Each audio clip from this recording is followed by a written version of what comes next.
welcome to welcome all of you.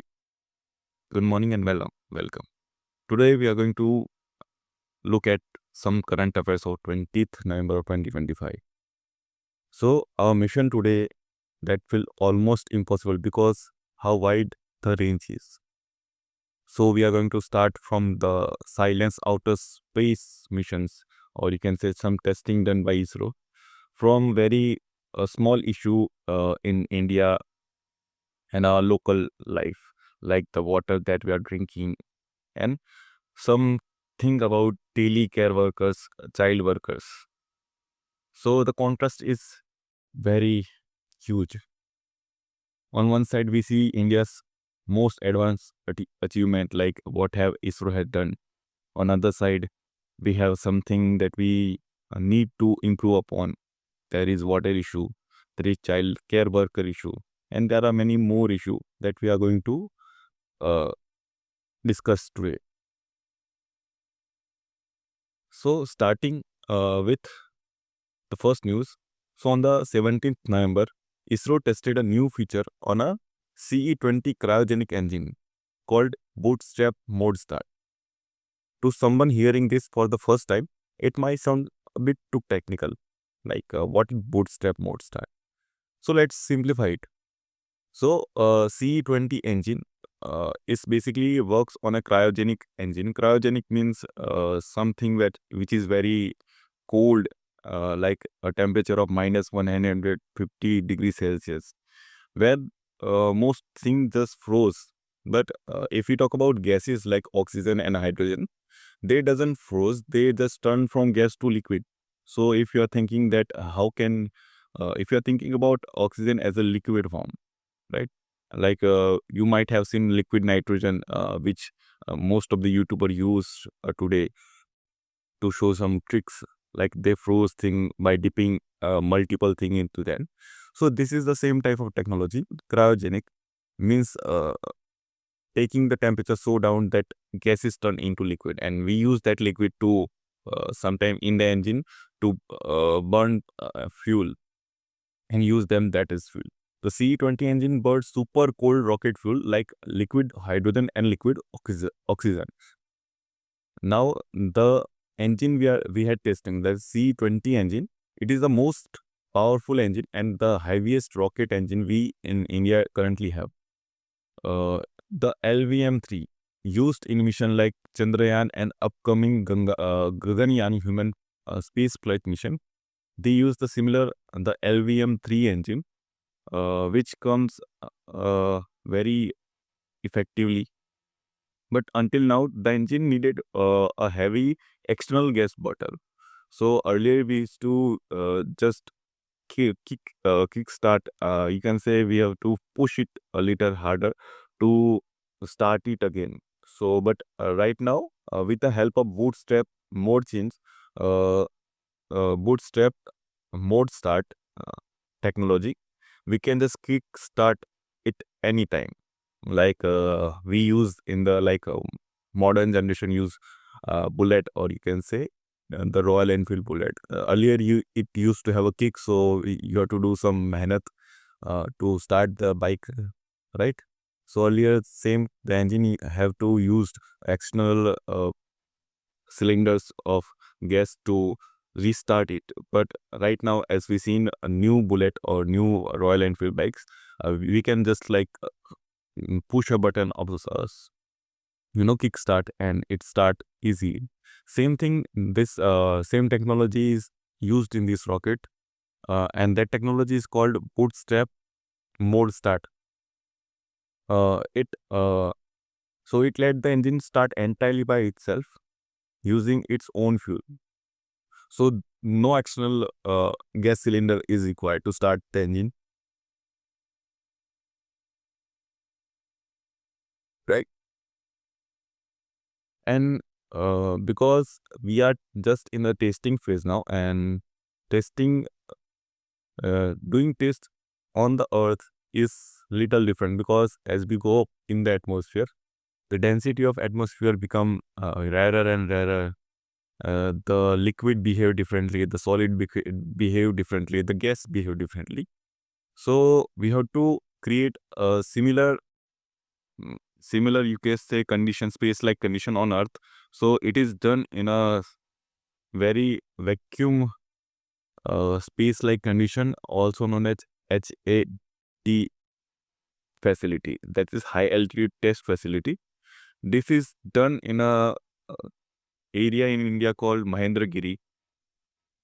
So with the help of this mission, India will become a worldwide, it will gain worldwide presence in space and technology, because because we have just done this tested this technology, so it opens the multiple doors for India. Like we can drop multiple satellite in different orbit in one mission. So if we start a mission, we can just stop at one place and just uh, drop one satellite, then restart using the bootstrap technology and go into another orbit and then stop there. So we can do a multiple pit stops like that. Also for a deep space mission, like we have to, if we want to go to Mars or we want to go to deeper into space, we can use this, because sometime while approaching a new planet or doing a deep space mission, we have to restart the engine or we have to maneuver in different direction on sudden notice. So this technology will help it there also. Uh, so if we talk about the world, that which country has apart from India done have mastered this technology. So mainly the US, Russia, Europe and Japan have this technology. But now India is also part of this elite group, which use cryogenic engine, and majorly the technology of bootstrap start on. Right now, coming on to the second news of the today's, it's the Udan scheme. Udan scheme means Udega Nagrik. I don't remember the full form. उड़ेगा देश का आम नागरिक. Yeah, Udan means उड़ेगा देश का आम नागरिक. So it came into 2016. So the schemes came launched in 2016. It aimed to make flying affordable for people, like people from small town India. The government compensated the airline when routes are profitable. This is called viability gap funding, VGF. So what government used to do is, like, if you have heard about subsidies, so same thing happened here.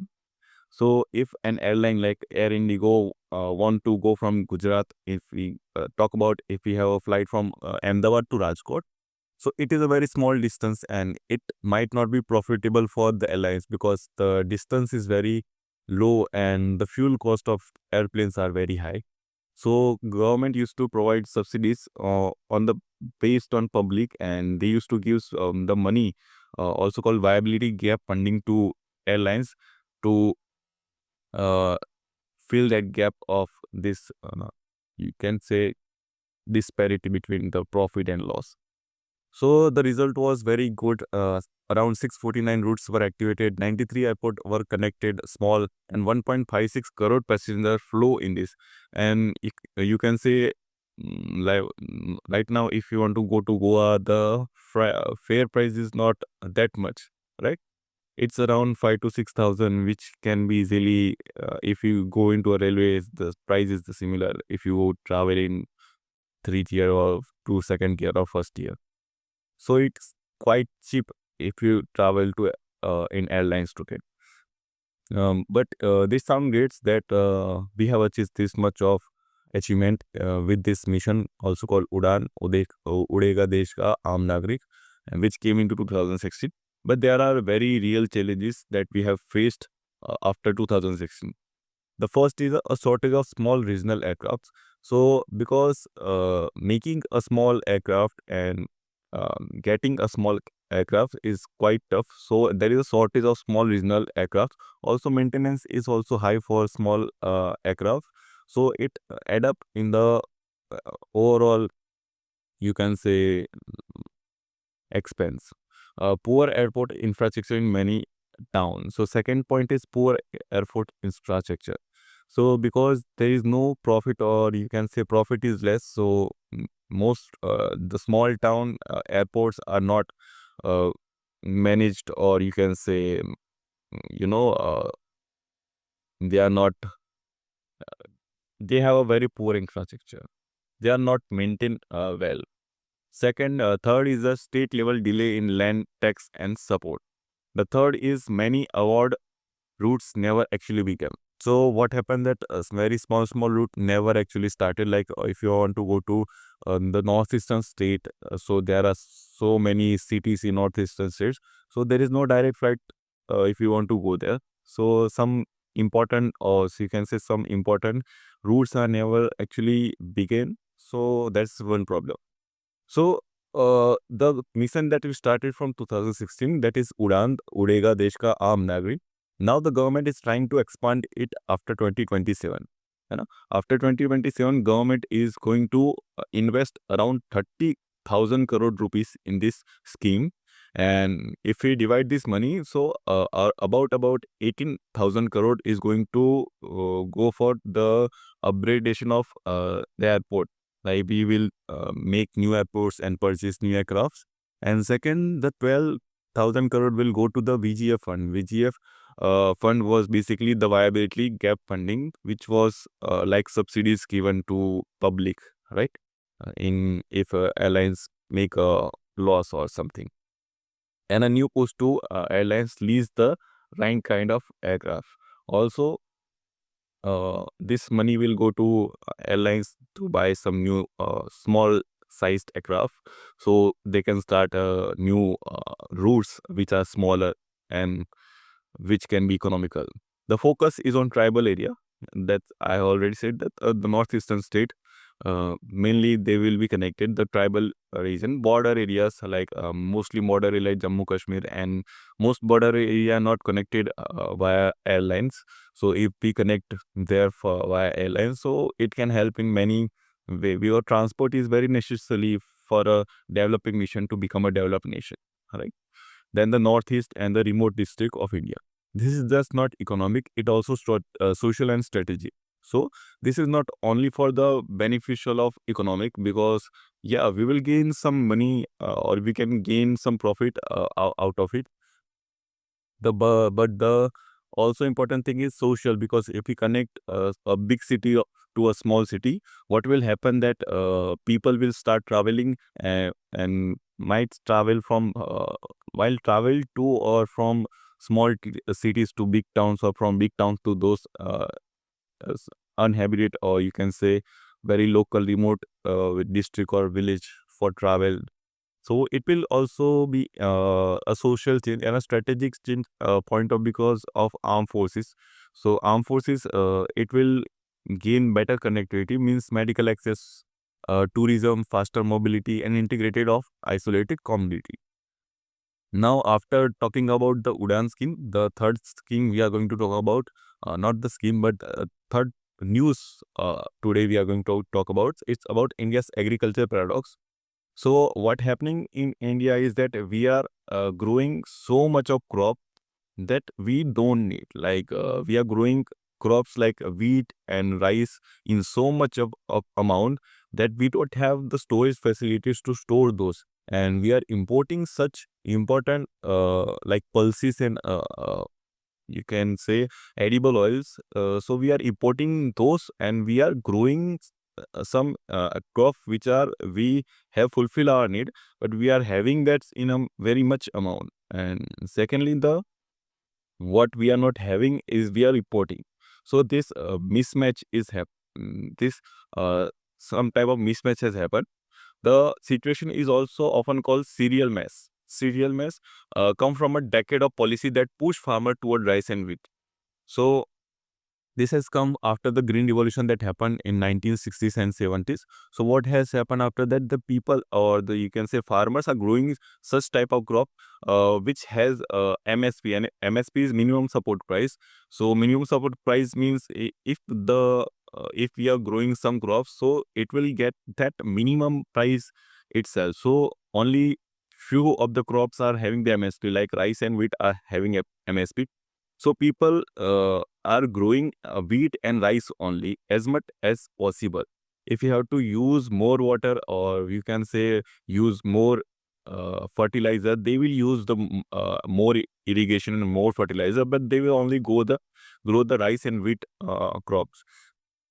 So the stocking thing is that we only need 102, that 102 lakh tons of rice is a buffer stock. So what is a buffer stock?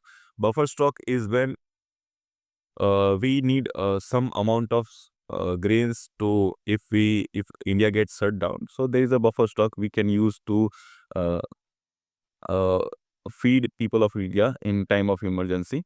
But we actually have 356 lakh tons of rice, which is around 3.5 times more than required. So the buffer stock of rice is very much more than we what we require. Meanwhile, we import around 30,000 crores of pulses.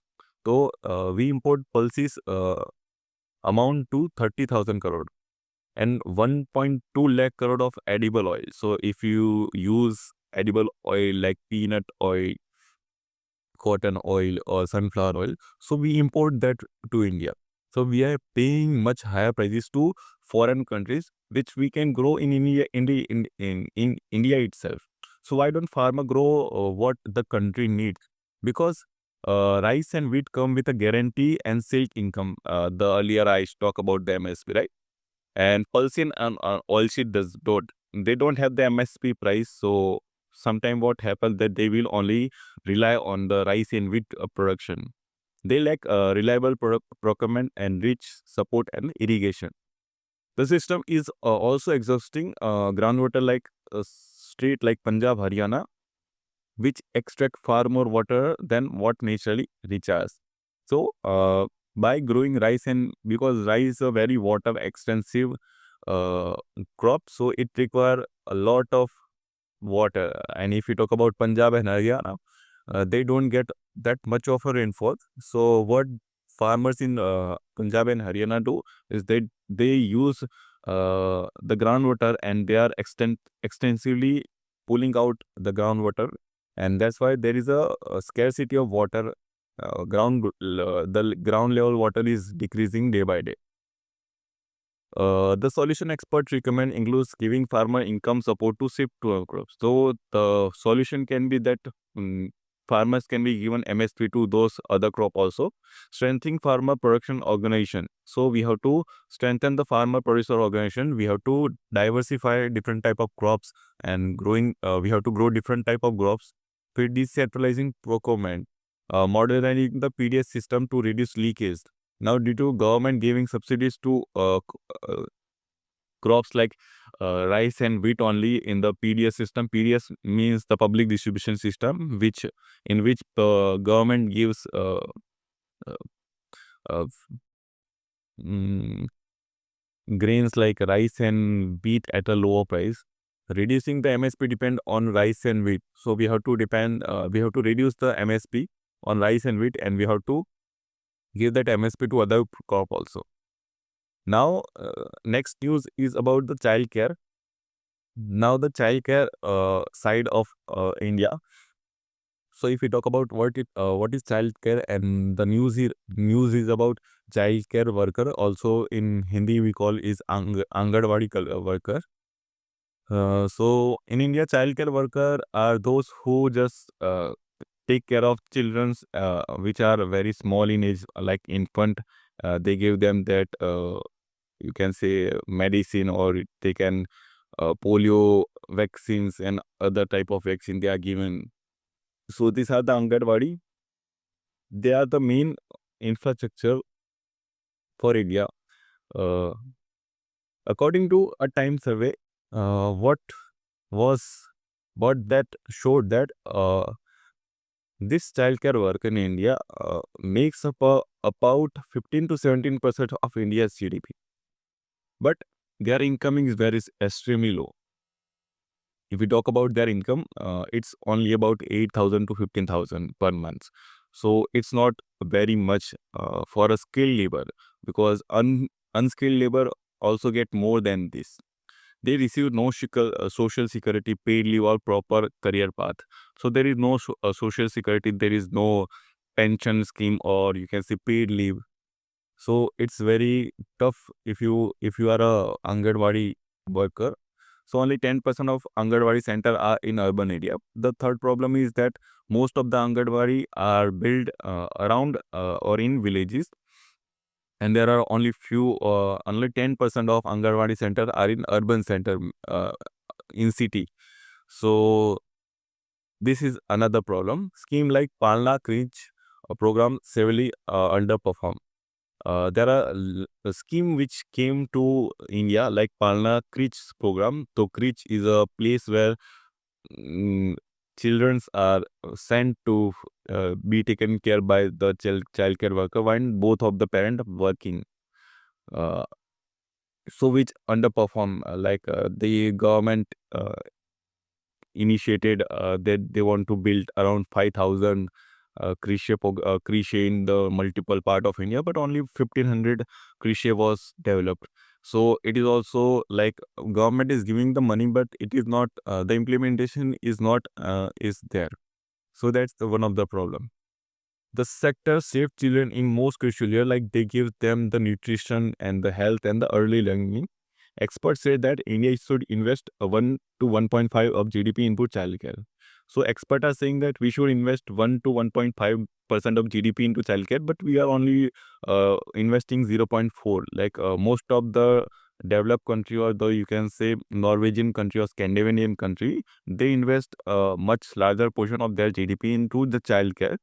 So that's why they are also up higher in the human, you can say, happiness report.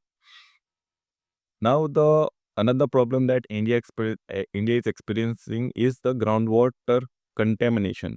Our this is like the most important issue that we are going to talk about today, because around 60 million, 600 million people in India, like the half of the population is by affected by this groundwater contamination.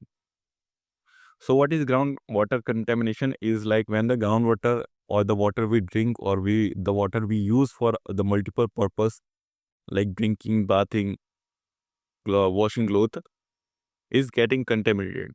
And if we talk about the surveys, so when the national sampling was happened around 440 districts, which show that 20% of sample contain a dangerous level of contamination. So out of five, one sample was contaminated with deadly or you can say very harmful chemicals like fluoride or uranium, which led to many diseases. So we have to take care of this. And apart from and while this survey was done in Punjab, it was very severe. Punjab has a very severe uranium contamination. Also, the Ganga Brahmaputra belt faces arsenic contamination. Nitrate from fertilizers and sewage are rising everywhere. Industrial waste adds to heavy metal like lead and cadmium. So there are multiple problems, and multiple chemicals are going in our daily drinking water, also called as groundwater. Also, over extraction makes the worst, mm, because deeper drilling brings up water infused with the uranium and fluoride. So this statement state that if we earlier when we talk about the Punjab using irrigation over utilizing the groundwater, so what will happen when we uh, completely used the groundwater which is below us? So we have to dig into the ground to get more water. So when we are digging deep in the ground, so in the ground deeper, very deep, there are some harmful chemical like uranium and fluoride present deep inside there. So when we dig for the water, so these chemicals also come off front with the water that we are going to extract. This lead to like skeletal deformity. So fluoride uh, takes the disease of skeletal, that our teeth or our unique hair are falling, or our teeth will be falling, or our bones will be bones will weaken. Then with uranium and other heavy metal, kidney diseases like kidney disease happen. Then there are cancer uh, having chemical also there, and mostly cognitive damage to children. So when children or any infant in the pregnant lady drinks that harmful water, so they will damage their cognitives, so it will affect their brain and their intelligence. So World Bank estimates that the world environmental degradation cost in India is about 80 billion every year. So we are spending 80 billion on this different type of, you can say, disease that happening in India, but we are not using that money, because and contaminated costs also threatens India about 50 billion agriculture export. Solution must include real-time groundwater. So we are getting so much of loss via this type of contamination of groundwater. So we should work upon them. So the solution is like we have to monitor the real-time groundwater, and we have to take care that if there is a much more contamination of this chemical into our drinking water, so we have to monitor that. Then we have to we have to impose strict regulation on industries to not dump their extra waste material into rivers and ponds. Shifting cropping pattern always away from the water intensive, right? As we always talk about, already talk about the rice portion, that it is a very water intensive. So what will happen? So if we use rice as a if we grow rice very extensively, so we will just completely exhausted. We will completely exhaust the water, groundwater. So that will be one reason. Then expanding drip irrigation. So we have to use drip irrigation. Then community level water purification. So we have to bring like RO in the community level. So these are the solution. And that's for today. And thank you for joining. This is my first time speaking in the camera. So I'm a bit nervous, but as time goes, I think I will improve